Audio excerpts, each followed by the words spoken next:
परम पूज्य गुरुदेव परम वंदनीय माता जी सूक्ष्म रूप से विद्यमान है। नमन करता हूँ, मानव मात्र को प्रणाम करता हूँ। आदि शक्ति माँ गायत्री प्राणों की देवी, प्राण रूप से 84 लाख प्रकार के जीव जंतु वृक्ष वनस्पतियों में संपूर्ण प्राणी वर्ग में जो प्राण रूप से अवस्थित उपस्थित हैं, वो आदि शक्ति माँ गायत्री की बिजली है। वो बिजली के जैसी सत्ता है जो आँखों से दिखाई नहीं देती है। दोस्तों, यहाँ इस संपूर्ण ब्रह्मांड में जो सनातन कहा जाता है, जिनको सनातन का मतलब होता है जिनका कोई आदि नहीं, कोई अंत नहीं, कोई प्रारंभ नहीं, कोई उसका अंतिम छोर नहीं।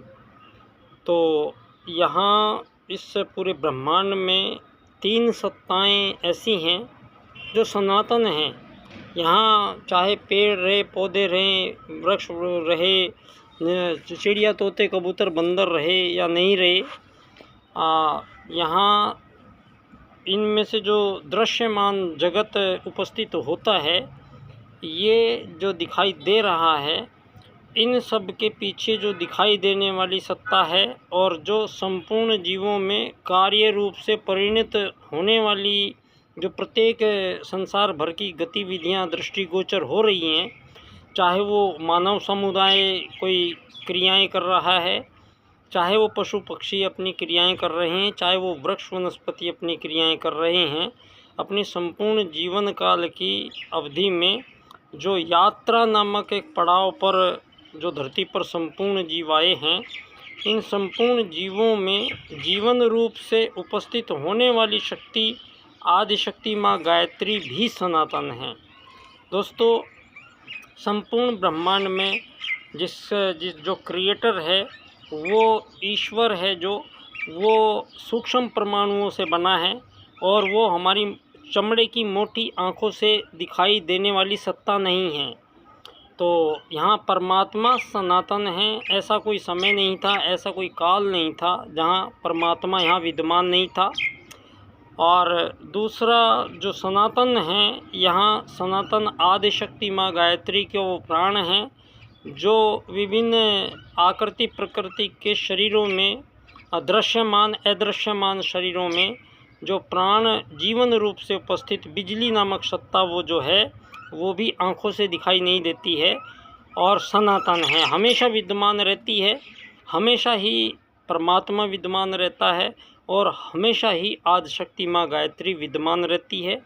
तीसरी जो शक्ति है जो पूरे चराचर जगत में दिखाई दे रही है और जिसका अस्तित्व सनातन ही है, वो है दोस्तों एक आत्मा। अब ये जो आत्मा तत्व निकला है, ये उसी परमात्म सत्ता का ही एक अंशज आत्मा है। और चूँकि परमात्मा भी दिखाई नहीं दे रहा है तो आत्मा भी दिखाई नहीं देती है। और 3 ऐसे शक्तियाँ हुई इस पूरे ब्रह्मांड में जो सनातन है, मतलब हमेशा रहती है, चाहे आप कोई रहो या नहीं रहो, लेकिन ये 3 सत्ताएं धरती पे भी रहती है, पाताल में भी रहती है, आकाश में भी रहती है और संपूर्ण जो ब्रह्मांड में जो भी है, वहाँ प्रत्येक स्थान पर परमात्मा पाया जाता है। प्रत्येक स्थान पर आदि शक्ति माँ गायत्री पाई जाती हैं और प्रत्येक स्थान पर ही आत्मा का वहाँ पाया जाना स्वाभाविक है। दोस्तों, अब तीनों ही सत्ताएं सनातन हैं और तीनों ही सत्ताएं आँखों से दिखाई नहीं देती है। तो यहाँ जो आँखों से दिखाई नहीं दे रही है जो चीज़ें, उसको विज्ञान के द्वारा ये जो भौतिक उपकरणों के कारण भौतिक पदार्थों की जो रासायनिक संरचनाओं के आधार पर पदार्थ जगत की सत्ता को जो प्रयोगशालाओं में सिद्ध किया जा रहा है, वो उन सत्ताओं को विज्ञान जो मानता है, ऐसी अनंत जीवन की पहेलियाँ हैं जहाँ परमात्मा सत्ता विद्यमान है और उनकी विद्यमानता वहाँ दिखाई नहीं देती है। दोस्तों, ये जहाँ धरती पर आज हम मानव जाति के बीच की विशेषकर बात कर रहे हैं, तो धरती पर सारे जितने भी मानव रहते हैं उन संपूर्ण मानवों के बीच जो युद्ध, शोषण, वध, हत्याओं का सिलसिला चला आ रहा है दोस्तों, ये बहुत पहले से ये सिचुएशन यहाँ नहीं थी। यहाँ जो मानवों के बीच में आज जितने भी कंपटीशन लड़े जा रहे हैं, मानवों के बीच में जितनी भी आज़ादी गुलामियों की ये लड़ाइयाँ चल रही हैं, और धरती पर मानवों को कृत्रिम रूप से ऐसे विभाजन किए गए हैं जो किसी भी सूरत में परमात्म सत्ता को मान्य नहीं है। दोस्तों, परमात्म सत्ता एक ऐसा क्रिएटर है जो उसकी नज़र से कुछ बच नहीं सकता है, तो उससे कुछ छुप नहीं सकता है, उससे कुछ बच नहीं सकता है, और प्रत्येक कार्य में उसका उपलब्धता, उसकी वहाँ पर उपस्थिति परमात्मा की प्रत्येक स्थान पर विद्यमान है। यहाँ समस्या ये हुई है जो पिछले 2500 वर्षों में मानव जाति को जो ज्ञान विज्ञान और जो राज्य की नीति जो बताई गई है, और जो सारे संसार को, मानवों को जीवन जीने के लिए जो क्रियाएं दी गई हैं, वो क्रियाएं यहाँ समय काल स्थिति के अनुरूप बदलती चली गई हैं, और आज एक ऐसी परिस्थिति में मानव को आन छोड़ा है जहाँ मानव जाति अपने संपूर्ण विनाश के साथ साथ संपूर्ण चराचर जगत के संपूर्ण प्राणी वर्ग को आज भस्म स्वाहा करने पर ये सारा संसार तत्पर बैठा हुआ है। और इनके मूल में जो कार्य कर रहा है, ये जो कारण है वो है अज्ञानता। और अज्ञानता इस कदर है कि उन्होंने उन्हीं वैदिक सूत्रों का खंडन किया है जिन वैदिक सूत्रों का सर्जन परमात्मा ने किया है, और उन्हीं वैदिक सूत्रों से संपूर्ण चराचर जगत में संपूर्ण जीव समुदाय अपना जीवन काल पूर्ण करता है। दोस्तों, 2 ही वैदिक सूत्र हैं जिनसे सारी धरती पे संपूर्ण जीवों का अस्तित्व प्रकट हुआ है। उनमें सबसे प्रथम सूत्र है आत्मत सर्वभूतेषु, आत्मत सर्वभूतेषु और वसुधैव कुटुम्बकम। ये 2 सूत्र, चाहे वो जीव छोटा है चाहे बड़ा है, चाहे वो पानी में रहता है चाहे हवा में उड़ता है, लेकिन प्रत्येक जीव जंतु वृक्ष वनस्पतियों के अंदर ये दोनों ही वैदिक सूत्र उनके जीवन काल में स्वतः प्रकट होते हैं। उनको सिखाने की, जानने की, रटने की ज़रूरत नहीं पड़ती है। यहाँ चींटियाँ आपने देखी होगी, तोते देखे होंगे, कबूतर देखे होंगे, शेर देखे होंगे, हाथी देखे होंगे, मोर देखे होंगे, मधुमक्खी देखी होंगी, तितलियाँ देखी होंगी। आपने जितने भी चीज़ें दिखाई दी हैं, तो आप यहाँ पर बड़े आसानी से ये बात समझ सकते हैं कि संपूर्ण जीव, चाहे वो छोटे बड़े कहीं भी रहते हैं, लेकिन एक ही प्रजाति के जो जीव हैं वो सारे झुंड में रहते हैं। ये धरती पर कोई भी एक ऐसा जीव नहीं है जो झुंड से अलग रहता है। तो ये झुंड में रहने की जो प्रवृत्ति है जीवों को, ये किसी पाठशाला में पढ़ाने की ज़रूरत नहीं पड़ी, इसके लिए कोई विश्वविद्यालय जाने की ज़रूरत नहीं पड़ी। उन सब को करोड़ों अरबों साल पूर्व ही जब उनका आगमन धरती पर हुआ था, तो 2 ही वैदिक सूत्र उनके अंतःकरण में विद्यमान किए गए थे, और उनके अंतःकरण में केवल वही 2 सूत्र आज भी विद्यमान हैं। और उन्हीं 2 वैदिक सूत्रों से दोस्तों सारे चराचर जगत में संपूर्ण जीव समुदाय अपना जीवन काल बहुत ही हंसी खुशी और अपने उद्देश्यपूर्ण जीवन जी रहा है। यहाँ त्रुटि हुई है उसी सर्वश्रेष्ठ जीव से जिसको परमात्मा ने अपना राजकुमार कहा है। उस राजकुमार के जो आगमन की यहाँ गाथाएं हुई है, वहाँ आज डार्विन और चार्ल्सवाद के अनुसार जो सारी दुनिया को भ्रमित करके ये बताया गया है, मानव का आगमन मछली बंदर से होते हुए इंसान बना है, और मानव को एक जानवर के समतुल्य माना गया है। फलतः मानव के, जब मानव को एक जानवर से समझा गया है, तो उसके लक्ष्य भी जानवरों के जैसे घोषित कर दिए गए हैं। और पिछले 2500 वर्षों में मानव का जो लक्ष्य है उसको पूर्णतः बदल दिया गया है। आज मानव का लक्ष्य, सारी धरती पे सारे मानवों का लक्ष्य रोटी, कपड़ा, मकान, चिकित्सा, स्वास्थ्य, सम्मान, ये 6 चीज़ों की प्राप्ति के लिए यहाँ धरती पर अपना महत्वपूर्ण जीवन मानव जाति को कटवाया जा रहा है। और यहाँ मानवों के बीच 2500 वर्षों में आत्मत सर्वभूतेषु के सिद्धांत को तिरस्कृत किया गया, तोड़ दिया गया। वसुधैव कुटुंबकम के सिद्धांत को मरोड़ दिया गया, ख़त्म कर दिया गया और मानव को डार्विन और चार्ल्सवाद के अनुसार जानवर बताते हुए और एक मानव ने दूसरे मानव पर यहाँ तलवारों से उनकी गर्दन काटनी शुरू की और धरती पर प्रथम अब ये प्रमाणित हो चुका है सारे संसार में, धरती पर प्रथम मानव उत्तराखंड क्षेत्र के नीचे के भाग में भारतवर्ष भूमि में आर्यव्रत क्षेत्र में जन्मा था और प्रथम मानव धरती के उन्होंने पहले ही आगमन में यहाँ यज्ञ विज्ञान नामक अति श्रेष्ठ वैज्ञानिक पद्धति का आविष्कार किया था। उसी कारण उनको आर्य कहा गया है। और धरती पर प्रथम मानव जो आए हैं वो मनु की संतान हैं और मनु की संतान आर्य कहलाए हैं। और समय काल बीतने के बहुत लंबे सतयुग के बाद में जब काल बदले तो मानवों के बीच राजसिक और तामसिक आहार वृत्ति को जन्म दिया गया और ज्यों ही मानव ने राजसिक और तामसिक प्रवृत्ति का आहार ग्रहण किया, मानवीय बुद्धि जिस स्तर पे जहाँ उच्च कोटि के विचारों में निमग्न थी, वो राजसिक और तामसिक आहार के कारण मानवीय रक्त में परिवर्तन हुआ और तंत्रिकाओं के माध्यम से हमारे ब्रेन के न्यूरो हार्मोन सेंटर में कुछ इस तरीके के रसायनों का स्राव हुआ जिससे मानव बौद्धिक भौतिक जगत की ओर आकर्षित होता चला गया। और दूसरे यहाँ जो धरती पर प्रथम आर्यों ने जो धरती पर राजनीति पहली राजनीति सतयुग के बाद में दी थी और पहली राजनीति पहले राजा धरती के मनु थे और मनुवाद पहला राजनीतिक दर्शन मानव को एक आत्मा मानते हुए और वसुधैव कुटुंबकम की उनके लक्ष्य को निर्धारित करते हुए मानव को एक आत्मा मानकर और उसके लक्ष्य उच्च कोटि के लक्ष्य का यहाँ निर्धारण किया गया और वो उच्च कोटि का लक्ष्य केवल और केवल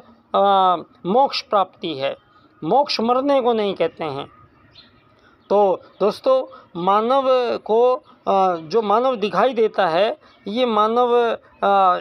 3 स्तर में मानव जी रहा है, स्थूल, सूक्ष्म और कारण। दोस्तों, भारतीय सनातन संस्कृति के 2 मूलभूत सनातन सिद्धांत पूर्णतः वैज्ञानिक है और सारे संसार में आज ये बात साबित होती चली जा रही है। पहला है प्रत्येक मानव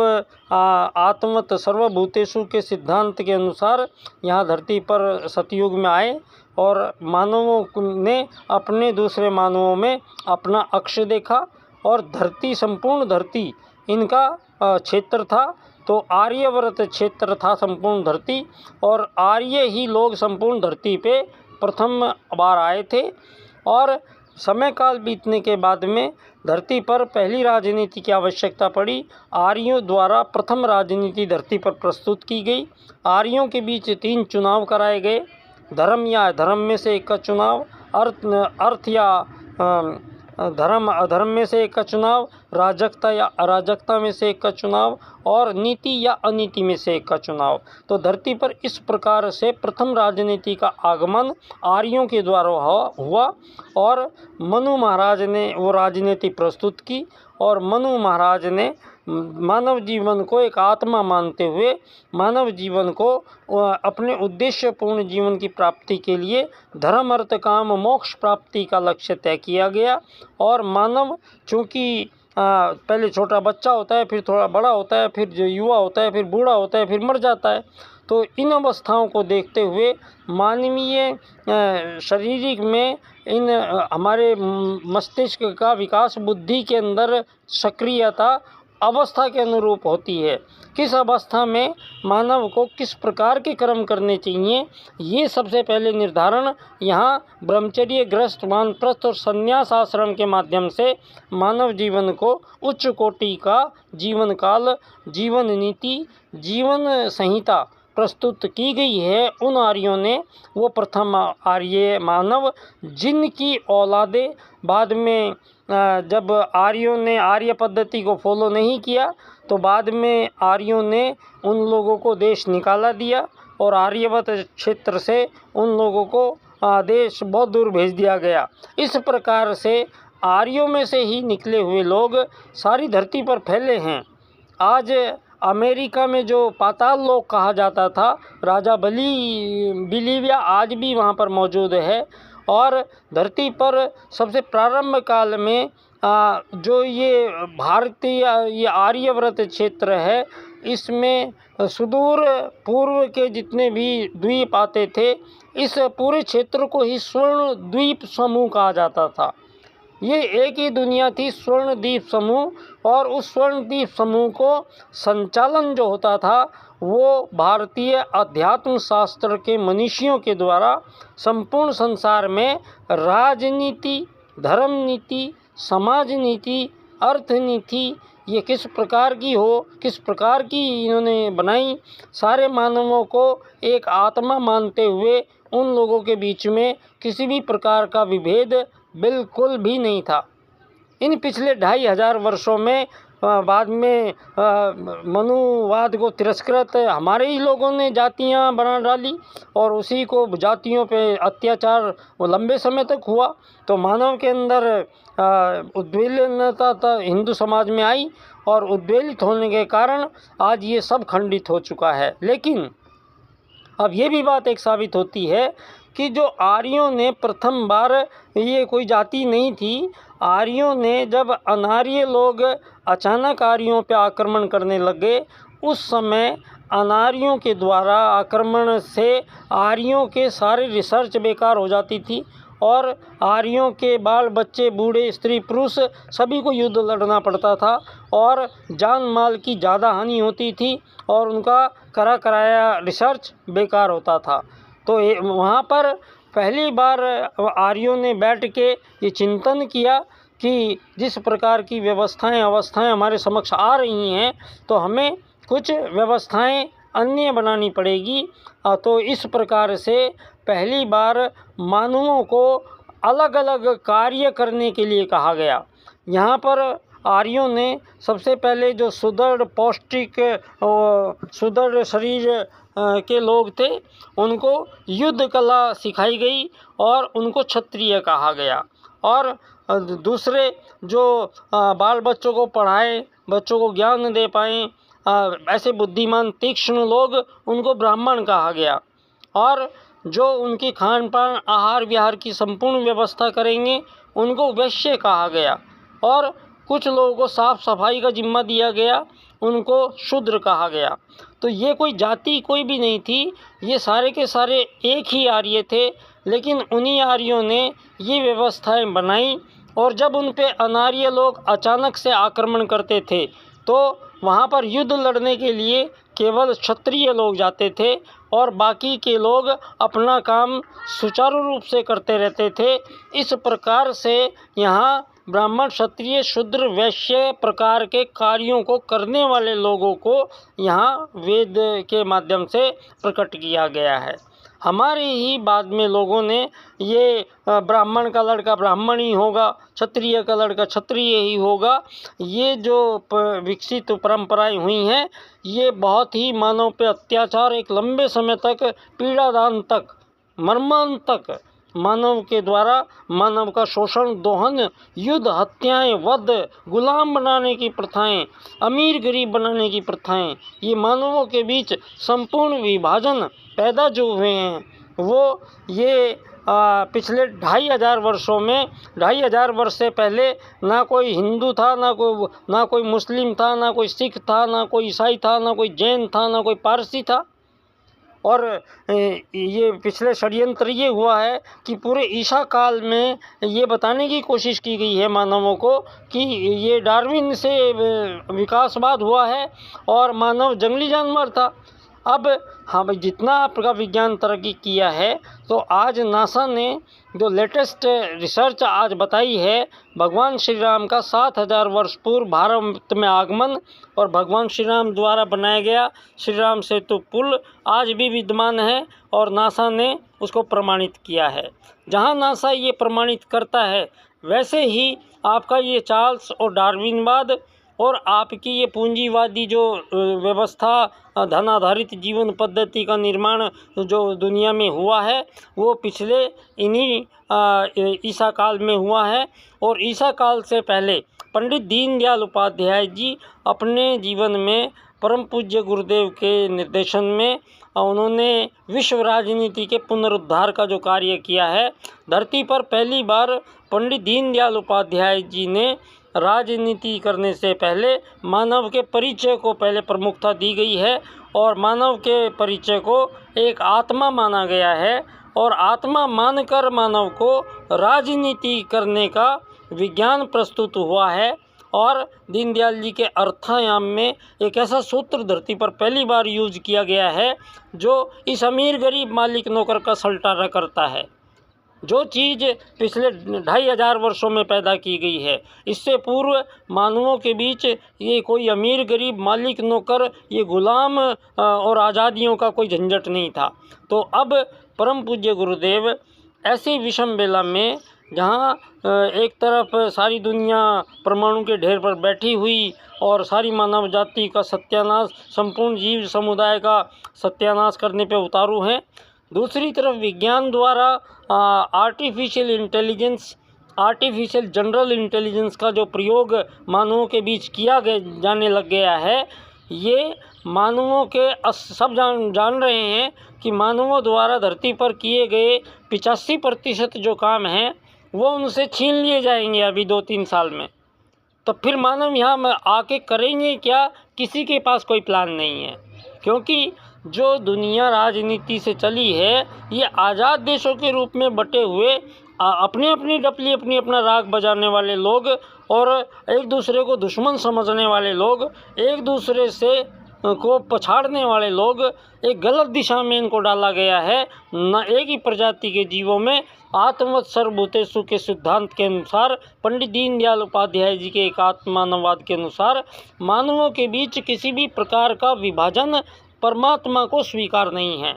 और धरती पर जितने भी विभाजन ये हुए हैं, विकसित है, अति विकसित, अल्प विकसित, विकासशील है, ये G5 है, G10, G20 है, ये पूरब है, ये पश्चिम है, ये गोरे हैं, ये काले हैं, ये अमीर हैं, ये गरीब है, ये मालिक हैं, ये नौकर हैं। ये धरती पर इतने सारे जो विभाजन मानवों के बीच करके मानव जिंदगी को इतना क्रिटिकल बनाया गया है, उस जिंदगी को संपूर्ण रूप से सरल किया जा गया है। और एक ऐसे युग का आगमन पुनः परम पूज्य गुरुदेव सतयुग की वापसी के रूप में संपूर्ण संसार के सम्मुख उस अखंड दीपक की साक्षी में और ज्ञान यज्ञ की लाल मशाल के नीचे संपूर्ण संसार के 8.5 अरब मानवों को लेने का ये प्रयोग चल पड़ा है। और उसका नाम अखिल विश्व गायत्री परिवार का मतलब होता है संपूर्ण संसार के संपूर्ण प्राणियों का एक ही परिवार बनने धरती जा रही है। उसी को वसुधैव कुटुंबकम कहते हैं। लेकिन ये जब होगा जब पहले विश्व की राजनीति में मानव को एक आत्मा मानकर राजनीति की जाएगी और धरती पर अर्थायाम के राजनीतिक सूत्र से मानव जाति को धन संबंधी जीवन पद्धति को, जो धन संबंधी जीवन पद्धति के कारण धरती पर मानव इस गरीबी अमीरी के जंजाल में डाले गए हैं, इसका संपूर्ण निराकरण दीनदयाल उपाध्याय जी 4 राजनीतिक सूत्र उन्होंने दिए हैं। उनके 4 राजनीतिक सूत्र की व्याख्या मैं एक विशेष क्रम से करूँगा दोस्तों। आर्थिक लोकतंत्र द्वारा अर्थायाम आधारित एकात्म मानववाद की स्थापना से अंत्योदय की प्राप्ति जब हम कर लेंगे तो सारे संसार के बीच संपूर्ण विभेदों का समापन निश्चित तौर पे होने जा रहा है। और ये मानवों के द्वारा घड़े गए और ये जितने भी षड्यंत्र आज तक हुए हैं, संपूर्ण षड्यंत्रों का समाधान कर दिया गया है। दोस्तों, विषय है मेरा एकात्म मानववाद से समग्र व संपूर्ण वैश्वीकरणवाद। तो बहुत बहुत धन्यवाद। एक ऐसी विषय पर मैं आप सब लोगों के सम्मुख उपस्थित हूँ जिसमें 2 देव सत्ताओं का हाथ है, एक है परम पूज्य गुरुदेव पंडित श्री राम शर्मा आचार्य जी, जिन्होंने युग परिवर्तन का संकल्प के साथ संपूर्ण 8 अरब लोगों के लिए पूरी युग निर्माण योजना के माध्यम से प्रज्ञावतार के रूप में, महाकाल के रूप में स्वयं परम पूज्य गुरुदेव इस धरती पर हमारे बीच आए हैं और सारे संसार को एक नई विचार प्रणाली का आविष्कार किया गया है। और वो विचार प्रणाली विचार क्रांति अभियान के माध्यम से 3400 से भी ज़्यादा 3400 से भी ज़्यादा की पुस्तकों का एक विशाल शब्दकोश परम पूज्य गुरुदेव ने सारी दुनिया के सम्मुख प्रस्तुत कर दिया गया है। और उधर सारे संसार के राजनीति को एक ही प्रकार की राजनीति में पुनः विश्व को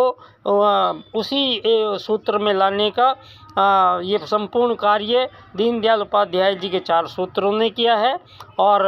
मेरा विषय है एकात्म मानववाद से समग्र व संपूर्ण वैश्वीकरणवाद, टोटल एंड कंप्लीट ग्लोबलाइजेशन। तो दोस्तों, निश्चित तौर पे युग बदल रहा है, युग बदलेगा और युग हम बदलेंगे। धन्यवाद बच्चा डॉक्टर।